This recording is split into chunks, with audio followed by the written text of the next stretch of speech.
കലാമണ്ഡലത്തിലൊക്കെ പഠിച്ച് ഇത്രയും gracefully dance ചെയ്യുന്ന ഒരാള് റെഗുലർ ആയിട്ട് പ്രാക്ടീസ് ചെയ്യുന്നത് കണ്ടു കഴിഞ്ഞാൽ അനു എന്ത് അഡ്വൈസ് ആയിരിക്കും കൊടുക്കും? നമ്മൾ പ്രാക്ടീസ് ചെയ്തില്ലെങ്കിൽ വരുന്ന പ്രശ്നം എന്താണെന്ന് വെച്ചാൽ നമുക്ക് ഭയങ്കര ഈസി ആയിട്ടൊന്നും കളിക്കാൻ പറ്റില്ല. സ്റ്റേജിൽ കളിച്ചിട്ട് നമ്മൾ മോശമായിട്ട് കുറച്ച് ദിവസം കഴിഞ്ഞാൽ നമുക്ക് തന്നെ വിഷമമാകും. കണ്ടിന്യൂസ് ആയിട്ട് പ്രാക്ടീസ് ചെയ്താൽ നമുക്ക് കുറച്ചുകൂടെ കംഫർട്ടബിൾ ആയിരിക്കും, സ്റ്റാമിന ഉണ്ടാവും, സ്റ്റേജിൽ നന്നായിട്ട് പെർഫോം ചെയ്യാൻ പറ്റും. 4 പേര് നല്ലത് പറയാം, അല്ലെങ്കിൽ മോശം പറയും.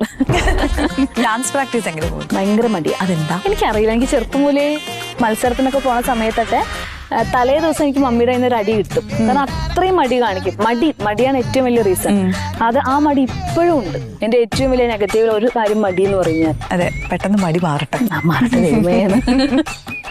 ലോകത്തിന്റെ എവിടെ പോയി കഴിഞ്ഞാലും വീട് തിരിച്ചു വിളിക്കും എന്നുള്ളത് അനുവിന് ഭയങ്കര സ്ട്രോങ് ആയിട്ടുള്ള കോളായിരിക്കും. വയനാട് എന്ന് പറഞ്ഞ പ്രത്യേകതയാണല്ലോ. ഇപ്പം ആര് വന്നാലും പറയും അയ്യോ എന്ത് രസമാണ് നാട് കാണാനായിട്ട്. എനിക്ക് ഏറ്റവും ബ്യൂട്ടിഫുൾ ആയിട്ട് തോന്നിയിട്ടുള്ള ഒരു സ്ഥലം എന്റെ നാട് തന്നെയാണെന്നാണ്. എനിക്ക് എന്റെ വീടാണ് ശരിക്കും പറഞ്ഞാൽ ഏറ്റവും ഇഷ്ടം നാട്ടില്. അനു ഉണ്ടാക്കുന്നതിൽ അനുവിന് ഏറ്റവും ഇഷ്ടമുള്ള ഫുഡ് എന്താ? എനിക്ക് ഞാൻ ഉണ്ടാക്കണ എല്ലാം ഇഷ്ടം. ഭയങ്കര വലിയ കുക്കല്ല കേട്ടോ.